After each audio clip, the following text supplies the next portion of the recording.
Iya, jadi upaya menekan terjadinya banjir ini ya satu-satunya cara ya kita harus melindungi lahan-lahan yang ada. Normalisasi sungai ini ya harus juga disesuaikan dengan fungsinya gitu. Jangan sampai sungai ini tidak berfungsi sebagaimana memang fungsinya sungai.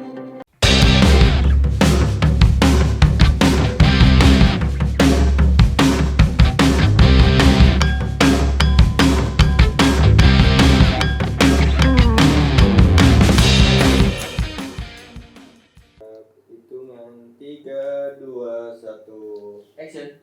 Ya, Assalamualaikum warahmatullahi wabarakatuh, Tribuners. Jumpa lagi bersama saya Ahmad Tajuddin. Dalam acara podcast Parlemen Corner ini, saya sudah bersama dengan Pak Ishak nih. Sidik. Pak Ishak Sidik, beliau dari anggota Komisi 4 DPRD Provinsi Banten, dan sekarang beliau menjabat sebagai Ketua Fraksi dari Partai Amanat Nasional, nih teman-teman. Nah, kali ini kita akan ngebahas soal, ini kan Pak, menjelang libur Natal dan Tahun Baru ini kan potensi bencana sedang terjadi di beberapa daerah termasuk di Banten juga nih Pak. Nah, untuk di Banten sendiri terkait bencana ini seperti apa nih Pak kesiapsiagaannya di Banten Pak? Iya, jadi memang biasanya di akhir-akhir tahun ya, di bulan-bulan Desember itu kan, memang bencana itu tidak diundang tapi memang hampir seluruh datang dengan sendiri gitu. Tidak kita menghendaki adanya bencana, ya bencana memang harus tetap diwaspadai ya. Harus kita juga waspada diri akan bencana-bencana yang ada. Jadi memang di bulan-bulan November, Desember gitu kan, karena memang ya curah hujan begitu tinggi ya. Memang banyak sekali hal-hal yang bencana yang diakibatkan oleh kondisi alam lah ya. Jadi kita memang harus waspada terhadap bencana-bencana alam yang ada gitu kan. Di Banten ini saya kira memang harus kita waspadai kaitannya dengan banjir gitu kan. Kalau dulu kan di akhir tahun juga ya, dulu lagi zaman Gunung Krakatau itu kan. Ya. Jadi cuman memang gini juga ada sedikit cerita juga ya. Di akhir tahun ini biasanya kan di running tag TV itu kan, hati-hati katanya Gunung Krakatau sedang erupsi atau Himbauan BMKG. Himbauan. Ini saya bilang padahal Gunung Krakataunya lagi aman-aman saja gitu kan. Ini persaingan tempat wisata tuh gitu. Yang pasti si Banten selalu aman lah ya, selalu aman. Saya kira kejadian yang pernah gitu menimpa daerah pesisir Banten gitu kan, kaitannya dengan Gunung Krakatau, itu hal yang mungkin puluhan tahun terjadi lah ya. Jadi tapi tetap kita harus juga waspada kaitannya dengan bencana alam yang ada. Saya kira kalau di Banten relatif aman lah ya kalau bencana-bencana besar gitu kan. Itu juga ya kejadian Krakatau itu juga mungkin sudah puluhan tahun ya. Yang selama hidup saya yang sudah umur 50 tahun ini juga baru kali ini kan pernah mendengar yang yang terakhir itu 2018 sampai 2019 yang tsunami. Iya, yang kaitannya tsunami, dan itu bukan letusan sebenarnya. Lempengan yang jatuh aja kan mengakibatkan airnya naik gitu kan. Saya kira adapun memang ya karena banjir jadi longsor dan sebagainya atau juga banjir bandang gitu kan. Saya kira itu juga menjadi waspada oleh kita lah ya. Nah, terkait restorasi sungai dan pesisir nih Pak, upaya yang dilakukan sendiri seperti apa nih Pak untuk menekan resiko terjadinya banjir di Provinsi Banten sendiri? Iya, jadi upaya menekan terjadinya banjir ini ya satu-satunya cara ya kita harus melindungi lahan-lahan yang ada, hutan-hutan yang ada gitu, supaya hutan-hutan yang ada itu sesuai dengan fungsinya gitu. Saya kira kalau dulu kan ada yang di mana di Lebak itu ya, di Lebak yang sungainya meluap dan juga banyak terkikis itu kan, yang itu kayaknya sih saat itu banyak diperkirakan itu dari lahan-lahan lahan tambang emas lah ya waktu itu. Tahun berapa tuh ya yang kejadian banjir yang daerah Cipanas itu kan, blok sana itu. Tapi memang kalau melihat daerah sana sih kultur tanahnya itu ya, tanahnya mudah rapuh gitu ya, mudah ke bawah air gitu kan. Kalau memang daerah sana sih kelihatannya dari struktur tanahnya juga. Kalau di daerah kita ini kan tanahnya tanah merah, tanah yang lengket gitu.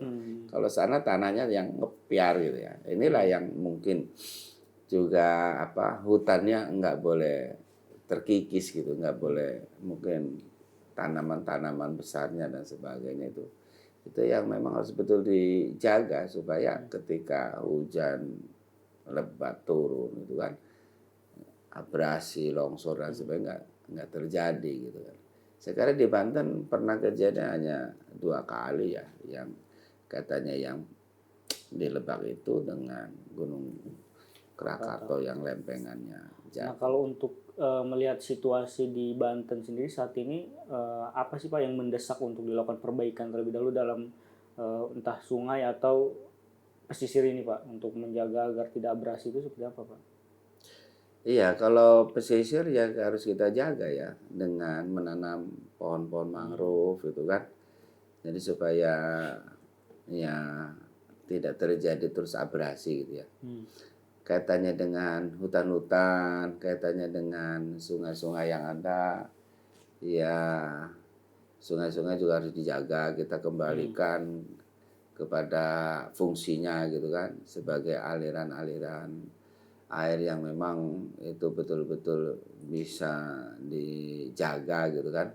Jangan sampai jalur-jalur sungai dibikin rumah-rumah pinggir-pinggir sungai akhirnya jadi tertutup gitu kan. Kan banyak juga kan ya rumah-rumah pinggir-pinggiran. Tapi kayaknya sih sekarang kalau kaitannya di kota Serang ini sudah ada banyak perapihan lah ya.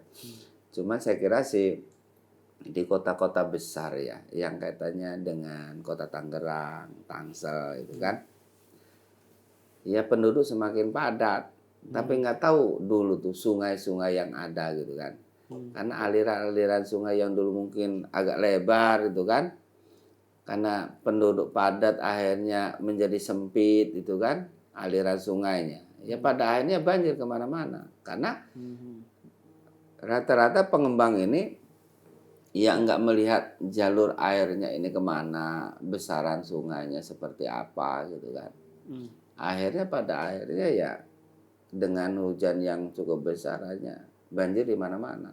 Kayak daerah Legok gitu kan. Daerah Legok kan pernah katanya sampai ke tol itu kan. Padahal kan harusnya gitu nggak nyampe ke sana gitu. Banjir itu. Tapi itu kan harus juga tata ruang ini ya yang mengizinkan mengenai pengembang perumahan dan sebagainya itu memang harus betul-betul kontrol.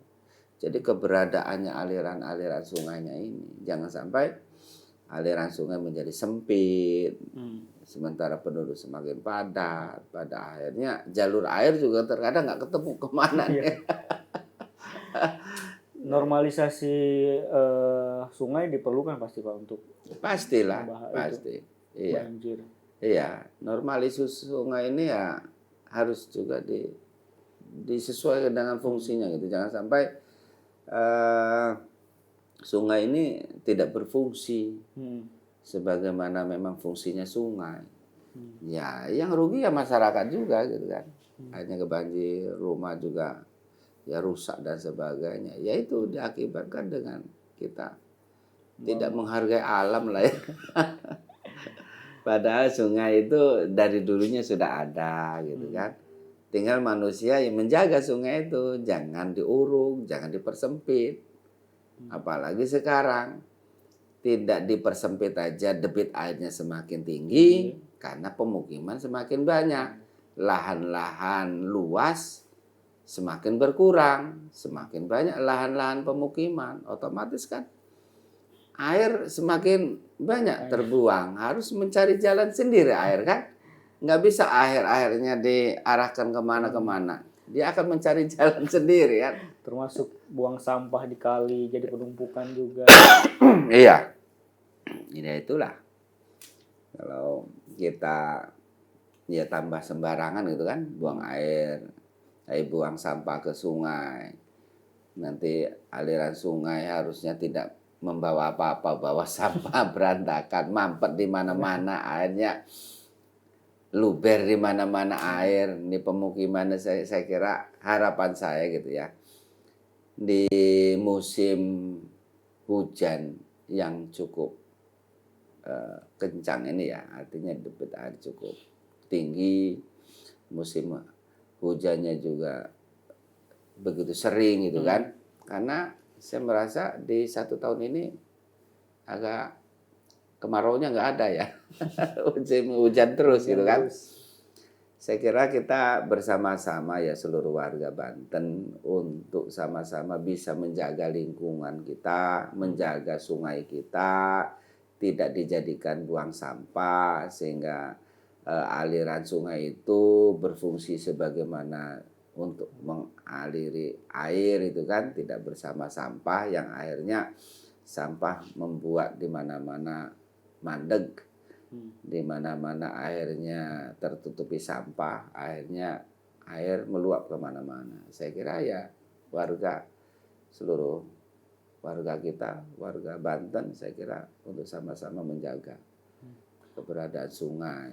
Ya, tapi kan terkait banjir ini kan Pak, kalau kita lihat kan kayak langganan gitu Pak. Kalau udah musimnya penghujan udah pasti biasanya banjir di mana-mana titik gitu. Nah, langkah konkret dari pemerintah sendiri itu seperti apa Pak untuk penanganan banjir ini supaya minimal bisa meredam lah, bisa yang tadinya mungkin meluap lebih luas sekarang bisa lebih sempit gitu. Itu langkah konkretnya seperti apa nih Pak pemerintah? Ya langkah konkret dari Provinsi Banten sih harus melakukan pengerukan ya. Pengerukan terhadap normalisasi sungai-sungai yang ada.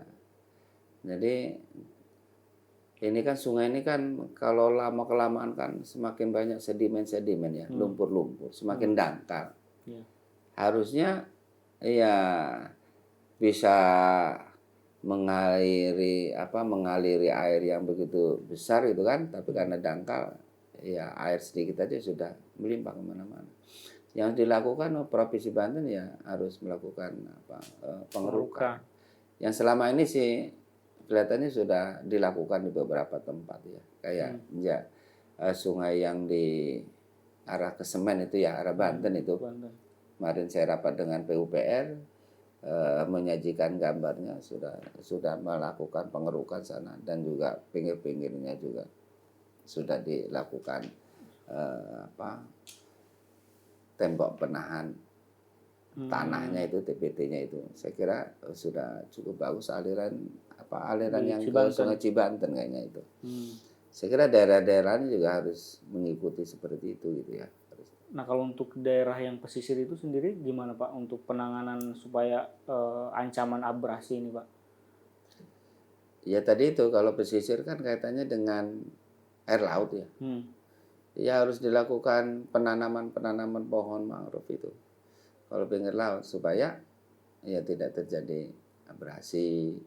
Dan juga tapi kelihatannya kayak di daerah Anyer itu ya. Ada boulder itu ya, batu-batu besar itu ya, yang ditaruh di pinggir-pinggiran pantai itu supaya menghambat gelombang itu, menghambat air laut yang besar. Saya kira itu juga memang salah satunya untuk bisa menghambat abrasi. Kelihatannya sudah hampir sepanjang jalan atau pantai di daerah Cinangka ya. Cinangka, Pasauran, daerah Pandeglang tuh sudah banyak itu. Itu program dari kementerian kayaknya itu, program dari pusat itu untuk ada dari penahan ombak itu ya.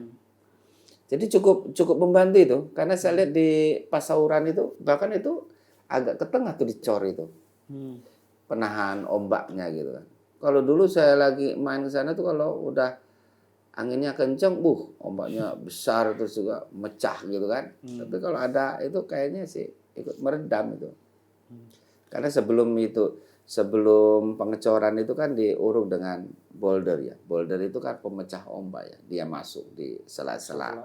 Anu itu dia airnya nggak sporadis lah gitu kan. Ke darat gitu. Iya, nggak sporadis, dia keredam dengan batu-batu yang. Saya kira itu jauh lebih bagus gitu. Baik pemerintah pusat maupun juga pemerintah daerah melakukan itu gitu. Nah, dengan adanya ancaman-ancaman bencana ini, apa nih yang bisa dilakukan pemerintah atau masyarakat di Banten supaya kita bisa mewaspadai agar potensi-potensi bencana ini kita bisa udah siap gitu, Pak? Ya, potensi-potensi bencana sih ya. Ya kita sih tidak ingin ada bencana lah ya. Tapi bencana itu kadang ya datang dengan tiba-tiba gitu kan. Kita nggak pernah tahu. Tentunya kita harus waspada. Dan memang ya BPBD kita kan sebenarnya sudah ada titik-titik evakuasi ya ketika ada bencana tsunami, ada bencana mungkin banjir dan sebagainya gitu kan. Adalah di daerah-daerah dekat pantai itu kan ada daerah-daerah yang harus dijadikan daerah-daerah evakuasi untuk daerah aman lah ya dari terjadinya bencana gitu kan. Mungkin satu lagi Pak, pesan untuk para masyarakat di Banten ini supaya ya kita mau merayakan pergantian tahun mungkin Ya, tahun baru supaya tetap berhati-hati dalam kondisi yang saat ini Pak. ya. Ya, seluruh warga masyarakat Banten ya. Saya selaku anggota DPRD Provinsi Banten, Ishak Siddiq dari fraksi PAN, menghimbau kepada seluruh warga Banten karena ini menjelang di akhir tahun ini biasanya warga masyarakat banyak yang berlibur ke pantai atau kemana. Berhati-hatilah ya, karena kita tidak pernah tahu bencana itu kapan datangnya, tapi kita wajib untuk kita berhati-hati, mawas diri. Kalau kita liburan ke pantai, ya kita mesti juga lihat-lihat apakah gelombangnya lagi besar atau seperti apa gitu kan. Marilah kita dalam menutup akhir tahun 2025 ini dengan sama-sama kita jaga diri kita masing-masing supaya kita semuanya warga masyarakat Banten aman dalam melaksanakan atau dalam memeriahkan di tahun baru 2026 nanti. Ya, itu tadi perbincangan kita pada kali ini ya Tribuners. Tetap saksikan Tribuners di beberapa program-program yang sudah ada di Tribun. Tetap disaksikan konten-konten kita bersama dengan DPRD Provinsi Banten. Saya akhir ini terima kasih nih Pak sudah menyempatkan waktunya. Assalamualaikum warahmatullahi wabarakatuh. Waalaikumsalam warahmatullahi wabarakatuh.